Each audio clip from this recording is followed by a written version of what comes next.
안녕하세요. 예수의 이름으로 문안 안 드립니다.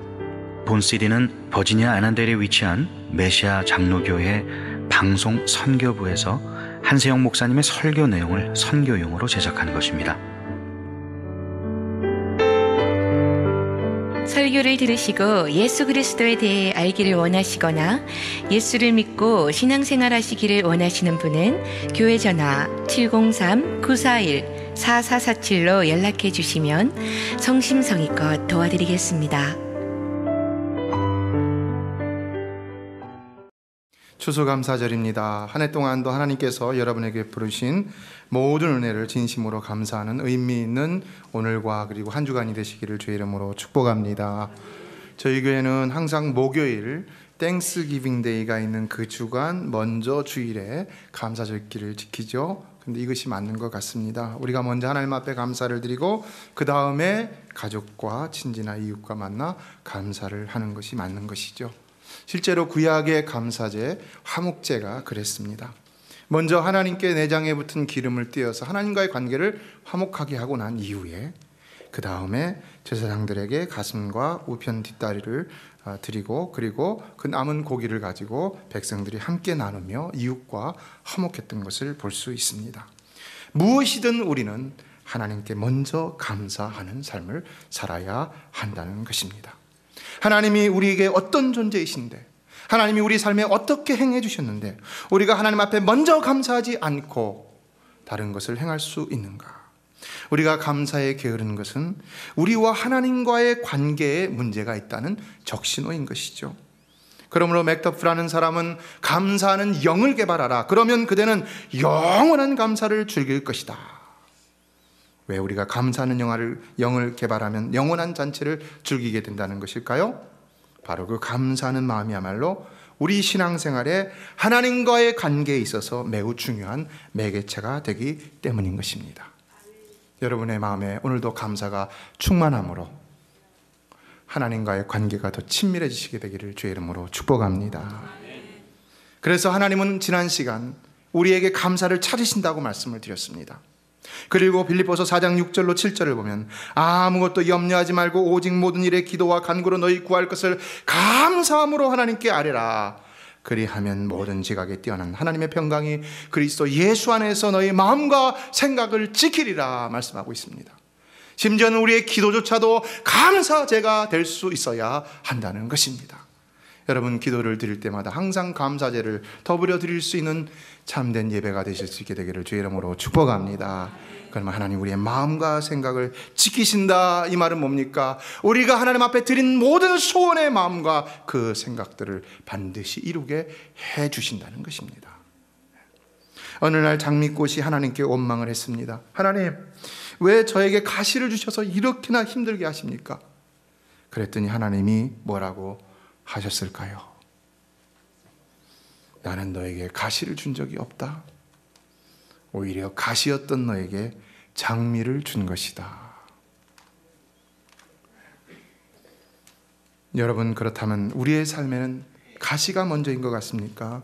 아니면 장미가 먼저인 것 같습니까? 그러나 분명한 것은 오늘 나에게 장미가 있다면 그것은 오직 하나님의 은혜로 인함인 줄로 믿습니다. 엘버트 클라크라는 사람은 행복이 우리를 감사하게 만드는 것이 아니라 감사하는 마음이 우리를 행복하게 만든다고 했습니다. 범사에 감사하기를 원하시는 하나님의 뜻은 진실로 우리로 늘 행복한 삶을 살기를 원하시기 때문에 감사하라고 하시는 것이지 하나님 무슨 대우받으려고 하시는 것이 아니라는 것입니다. 성도 여러분, 정말 여러분은 범사에 감사하는 삶을 하나님의 뜻대로 사심으로 언제나 그를 통해 행복의 기적을 체험하시게 되기를 주의 이름으로 축복합니다. 그렇죠. 부모로서 자식이 불행한 삶을 살기를 원하는 사람은 아무도 없을 것입니다. 이와 같이 우리 하늘 아버지도 그의 자식된 우리가 불행한 삶을 살기를 원하시는 적이 없으시다는 것입니다. 그래서 우리에게 늘 감사를 하셨고 또 감사를 요구하시고 계시는 것입니다. 그러나 컨라드라는 사람은 감사를 모르는 자는 도투리 나무 밑에서 도투리를 탐닉하면서도 도투리가 어디서 떨어졌는지 모르는 돼지와 같다라고 했습니다. 여러분, 진실로 우리가 하나님께 감사하지 못하는 이유가 있다면 무엇이겠습니까? 무엇 때문에 우리가 감사하지 못하겠습니까? 상황과 형편 때문이겠습니까? 아니죠. 하나님과의 관계가 잘못되어 있기 때문인 것이죠. 바로 그 영혼이 병들어 있기 때문에 하나님께 감사하지 못한다는 것입니다. 그러므로 우리가 가장 감사해야 할 큰 축복은 바로 영혼의 축복인 것입니다. 정말이지 하나님이 우리 영혼의 복을 주시지 않았다면 과연 오늘 우리가 감사라는 것을 할 수 있을까? 아무리 다른 많은 축복을 주셨다 할지라도 우리가 감사할 수 있을까? 못하는 것이죠. 그 모든 축복이 하나님과는 별개의 것이 되는 것이죠. 단지 내 노력이나 내 운에 불과할 뿐인 것이죠. 어느 것도 하나님의 은혜라고 말할 수 있는 것은 없는 것이죠. 우리가 교회에 나와 진짜 신앙생활하는 이유는 뭡니까, 여러분? 여러분이 물질의 복을 받고 건강의 복을 받고 삶에서 성공하기 위해서 하나님 앞에 나와서 기도하고 예배드리는 것입니까? 아닌 것이죠. 물론 그런 은혜도 하나님이 다 주장하시고 주는 것이지만, 그러나 우리가 나온 이 전에 나온 본질적인 이유, 하나님 앞에 예배를 드리고 하나님과의 관계를 맺는 본질적인 이유는 그것이 아니라는 것입니다. 이런 물질적인 것은 우리가 얼마든지 열심히 땀 흘리고 노력해서 얻을 수도 있는 것입니다. 건강의 문제도 그렇습니다. 그래서 불신자들도 예수 믿는 자들보다 더 많이 부자가 되고 건강한 사람들이 많습니다. 그러나 영혼의 문제는 어떠냐는 것입니다. 영혼의 문제. 정말로 이 문제는 하나님의 특별하신 은총이 없으면 결코 해결받을 수 없다는 것입니다. 성도 여러분, 오늘 우리는 추수감사절마다 무엇보다도 우리 영혼을 축복하신 하나님께 진심으로 감사를 드려야 할 줄로 믿습니다. 하나님, 나의 영혼을 축복해 주시니 감사합니다.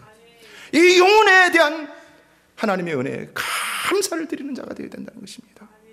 그것이 오늘 우리가 드려야 할 감사인 것입니다. 하나님은 지난 한 해 동안 우리 영혼을 결코 버리지 아니하시고 또 모자라지 않게 우리에게 은혜를 주신 줄로 믿습니다.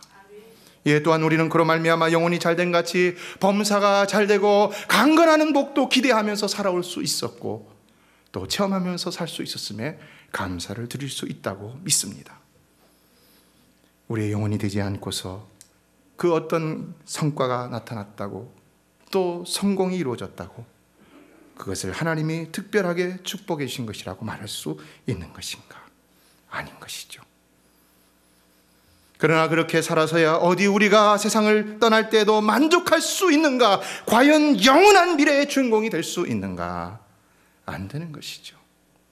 인생은 반드시 먼저 영혼이 잘됨으로 다른 것들도 다 잘 되어지는 그러한 참되고 복된 삶을 살 수 있어야 그 인생이 가치로운 인생이 될 수가 있다는 것입니다. 그래서 우리는 오늘 먼저 우리의 영혼에 축복을 주시기 위해서, 그것도 영원한 복을 주시기 위해서 우리로 예수 그리스도를 만나게 하신 하나님의 은혜에 진심으로 감사하는 하루가 되어야 할 줄로 믿습니다. 하나님은 감사를 찾으십니다. 하나님은 감사를 찾으십니다. 그것이 하나님과의 우리의 관계라는 것은 누가복음 17장에도 나와 있죠. 10명의 문둥병자가 예수님께 고침을 받고 9명은 그냥 가버렸는데 1명은 다시 돌아와서 감사할 때 하나님은 그에게 구원의 축복도 주셨던 것을 예수 그리스도를 통하여 허락하셨던 것을 볼 수가 있습니다. 이건 뭘 말하는 것입니까? 네. 하나님은 하나님과의 관계에 있어서의 이 감사를 아주 중요하게 생각한다는 것을 알 수가 있는 것입니다. 그러므로 오늘도 우리가 이 추수감사절을 맞아 형식적인 감사를 드리지 마시고 정말 하나님이 찾으시는 그 감사를 드릴 수 있는 여러분 되시기를 주의 이름으로 축원합니다. 오늘 본문의 다윗은 그런 사람이었습니다. 그러므로 그는 언제나 하나님 앞에 감사하는 사람이었습니다. 따라서 첫 번째는 그는 현재 그가 어떤 상황에 처하고 어떤 형편에 있더라도 감사하기를 주저하지 않았던 것을 볼 수가 있습니다. 오늘 본문을 보면은 다윗이 하나님 앞에 성전을 짓겠다고 했던 가운데서 그 하나님께 받아들이지 않은 이런 상황 속에서 다윗이 드리고 있는 고백이라고 할 수가 있습니다. 18절을 보면은 다윗이 여호와 앞에 들어가 앉아서 가로되 주 여호와여 나는 누구오며 내 집은 무엇이 간데 나로 이 일에 이르게 하셨나이까?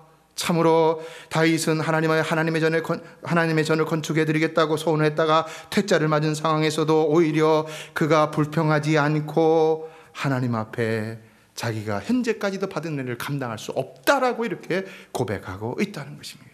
우리는 말할 수 있죠. 하나님, 내가 내 물질 바쳐, 내 정성 바쳐, 내 노력과 내 피땀을 흘려서 하나님을 위해서 내가 좀 수고하겠다고 하는데 하나님 왜 안 받아주십니까? 하나님 섭섭합니다 말할 수 있죠. 그리고 교회를 몇 주간 안 나올 수 있죠. 그렇죠? 그런데 다윗은 그리하지 않았다는 것입니다. 성숙한 믿음은요, 하나님이 그의 헌신을 거절하고 그를 실망시킨다 할지라도요, 이미 허락하시고 감당케 하신 그 은혜를 깨달아 그 은혜에 항상 감사하는 마음이 있는 믿음이라는 것입니다. 사실 다윗이 얼마나 하나님의 전을 건축하고 싶었습니까? 나는 백향목궁에 거하거늘 하나님의 궤는 휘장 가운데 있도다, 이 앞에서 고백했습니다. 이 말은 뭡니까? 나는 이렇게 하나님이 복 주셔서 평안히 좋은 집에, 대궐 같은 집에 살고 있는데 하나님의 성전은 참막 가운데 있다니 안타깝습니다. 하나님, 나는 이제 그러므로 성전을 짓겠습니다. 그래서 그가 평생의 소원으로 한 가지로 이것을 구했고 그의 모든 삶의 소유를 다 바쳐서 성전 건축을 위해서 준비했던 것을 볼 수 있습니다. 그러나 하나님은 그러한 다윗의 소원을 거절하셨다는 것입니다. 여러분 같으면 어떻게 하겠습니까?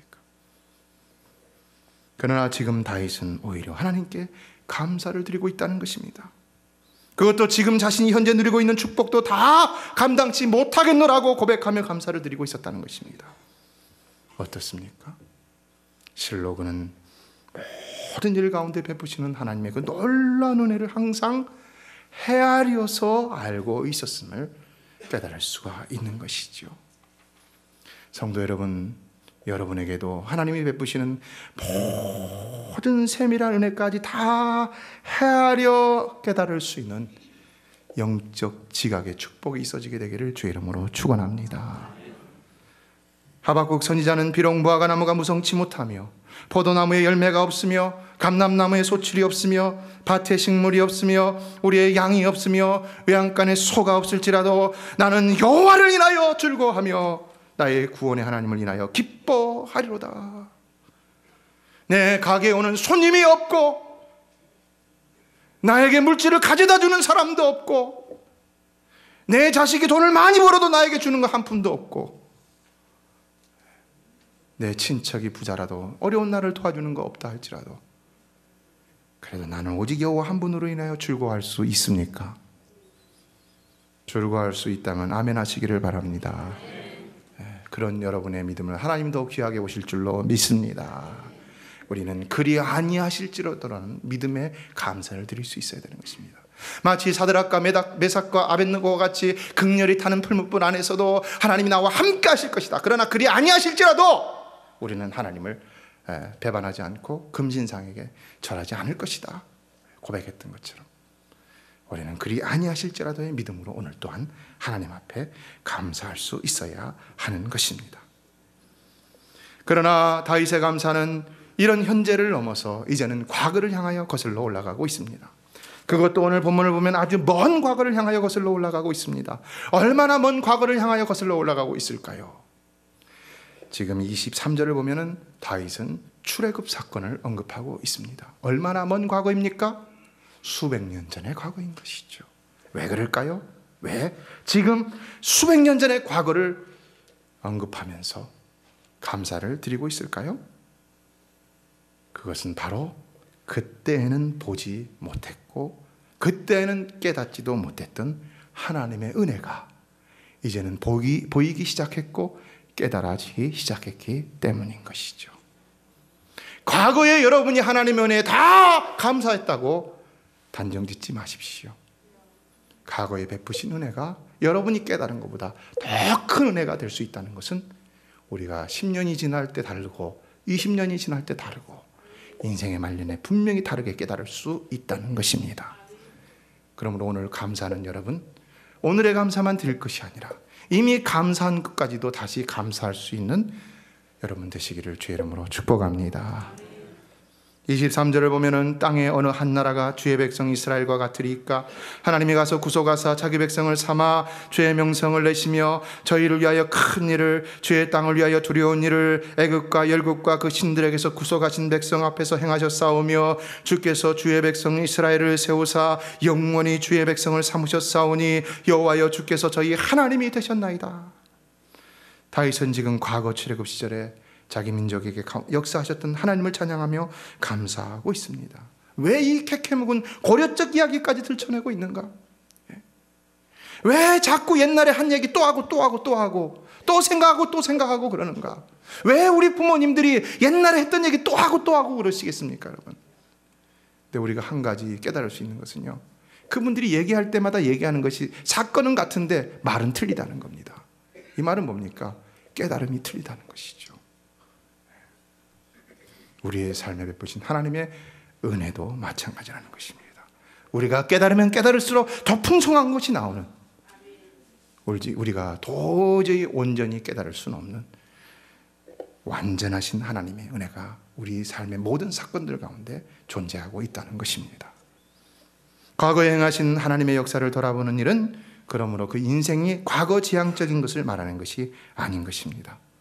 오직 그것은 더욱 세밀하시고 은밀하시고도 치밀하게 모든 것이 합력하여 선을 이루게 하시는 하나님의 완전한 은혜와 사랑을 깨닫게 하기 위함인 것입니다. 기억하십시오. 과거에 베푸신 하나님의 은혜를 알지 못하는 사람에게 있어서 현재의 그 은혜는 그저 우연히 발생한 운 좋은 일이 될 수밖에는 없다는 사실입니다. 과연 우리가 받은 축복이 여러분 어느 날 우연히 생겨난 럭키한 일일까요? 과연 럭키한 일이 우리에게 있을까요? 세상 사람들은요, 다 럭키라는 말을 써도요, 우리 믿는 사람들은 절대로 럭키라는 말을 써서는 안 되는 것이죠. 우리는 운이 좋아서 예수 믿게 되었고, 운이 좋아서 어쩌다가 하나님의 은혜를 남보다 더 받게 되었고, 운이 좋아서 부자가 되고, 운이 좋아서 건강하고, 운이 좋아서 오래 사는 것이 아니라 바로 하나님의 계획과 섭리 가운데 그의 은혜와 사랑과 축복으로만 우리가 모든 삶을 살 수 있는 줄로 믿습니다. 우리 메시아 교회가 이렇게 된 것이 단순히 운이 좋아서 이렇게 된 것일까요? 절대로 아닌 것이죠. 제가 이곳에 내려올 때는 오히려 다른 사람들이 저 사람은 운이 없는 사람이다 이렇게 말할 수 있었을 것 같아요. 보는 시선이 그렇게 좋지는 않았거든요. 그러나 실상 그런 운은 존재하지 않았다는 것입니다. 오직 하나님의 계획만이 존재하고 있었다는 것입니다. 여러분의 삶에도 오직 하나님의 계획만이 존재하고 있는 줄로 믿습니다. 이에 우리의 지나온 모든 과거의 시간들을 돌아보며 감사하는 가운데 또한 현재의 감사를 드리는 일은 매우 의미 있는 일이 아닐 수 없는 것입니다. 그래서 시편 139편의 기자는 17절에서 그 일로 인하여 이런 놀라운 고백을 드렸던 것을 볼 수가 있는데요. 같이 한번 읽어보겠습니다. 시작. 하나님이여 주의 생각이 내게 어찌 그리 보배로우신지요, 그 수가 어찌 그리 많은지요. 무슨 말입니까?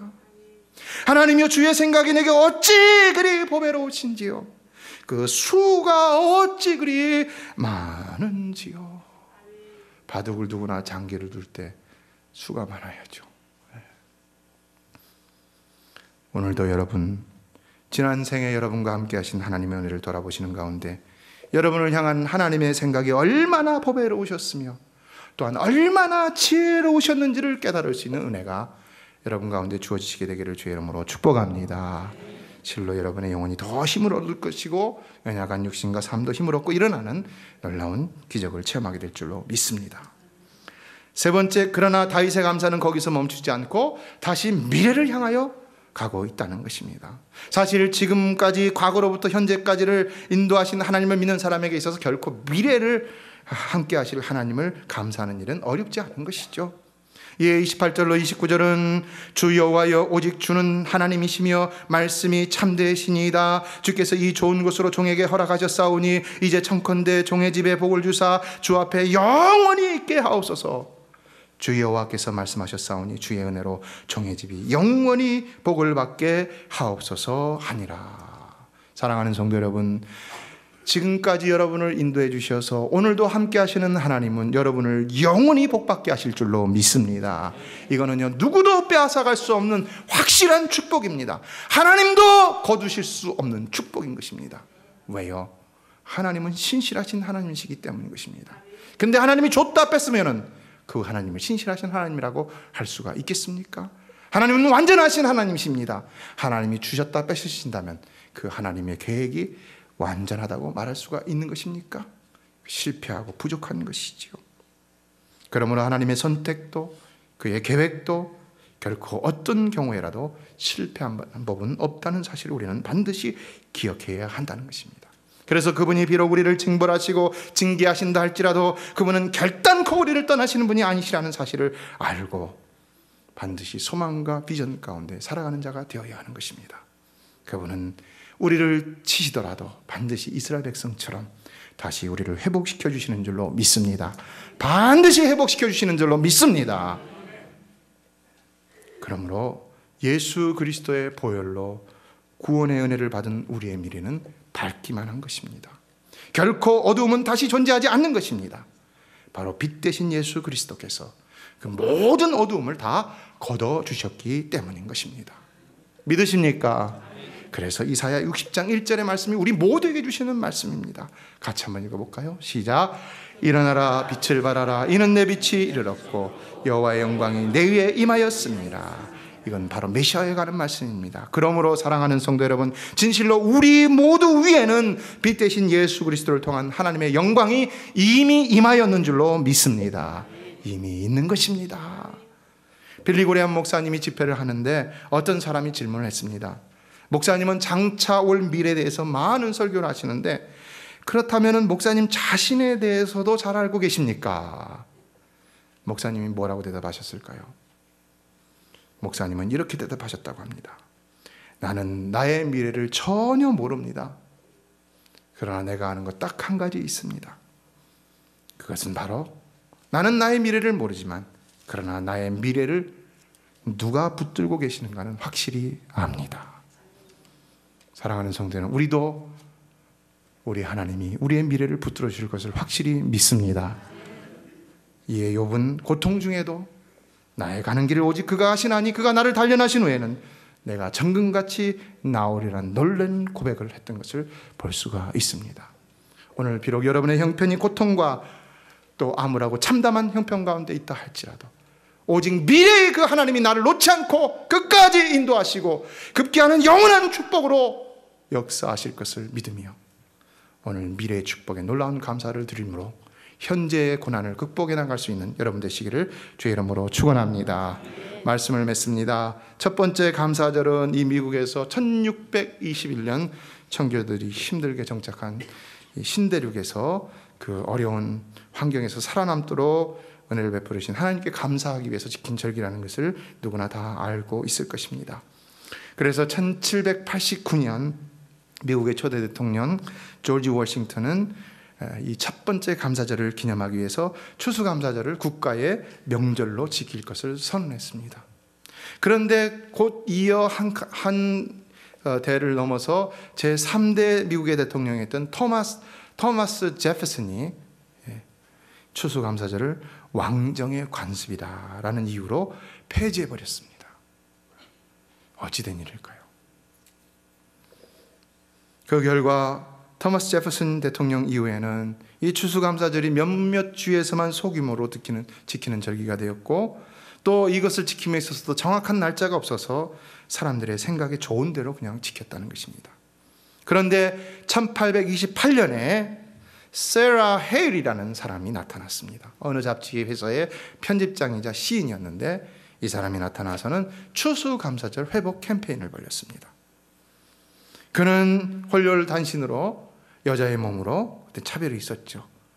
캠페인을 시작했는데 마침내는 대통령을 비롯해서 국가의 모든 지도자들에게 편지를 띄워서 결국 그들로부터 추수감사절을 지키겠다는 약속을 얻어내는데 성공을 했는데 그것이 만만치 않았다는 것입니다.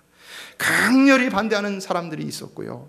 또 반대하지는 않는다 할지라도 너무 힘을 빼는 사람들이 많았다고 합니다. 뭐 그거 해봤자 뭐하냐, 쓸데없는 짓 하지 말라 의욕을 상실시키는 사람들이 많이 있었다는 것입니다.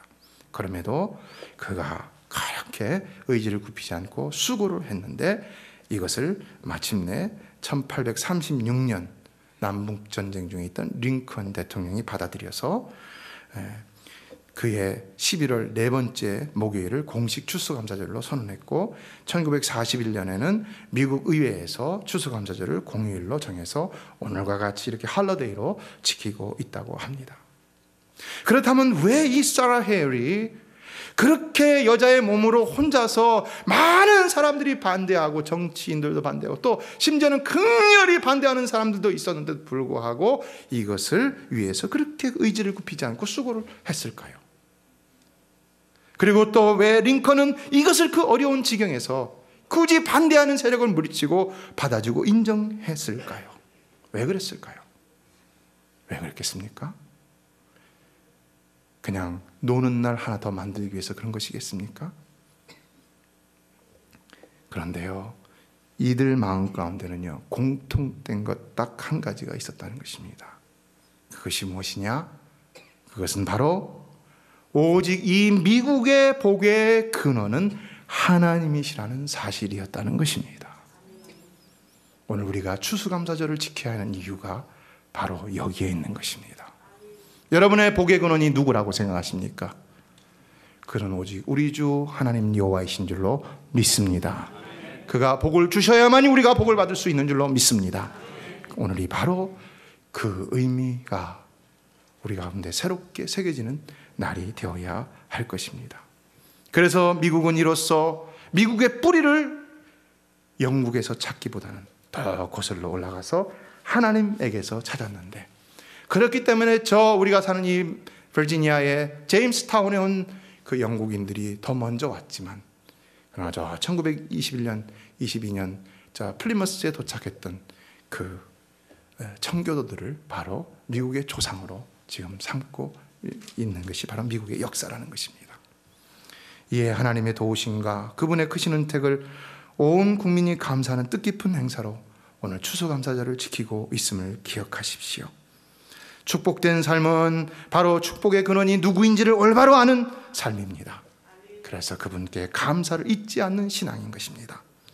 이에 오늘 우리가 이 놀라운 고백으로 본래의 의도된 추수감사절을 의미 있게 보낸다면 하나님은 과연 우리에게 그가 바로 우리의 축복의 근원임을 우리 삶의 곳곳에서 반드시 체험케 하실 줄로 믿습니다. 오늘 하루의 감사가 온전한 한 감사, 하나님이 찾으시는 감사가 되심으로 여러분 이후에 한 해가 아니 영원한 미래가 그 감사로 인한 축복의 한 해 미래가 되시기를 주의 이름으로 축원합니다. 메시아 장로교회는 아난데일 236 리틀 리버 턴파이크 선상에 있으며 디자인 안경과 알라딘 서점 옆에 있습니다. 주소는 4313번 마크햄 스트리트, 애난데일, 버지니아 22003입니다. 성경은 주 예수를 믿어라. 그리하면 너와 내 집이 구원을 얻으리라 하셨습니다.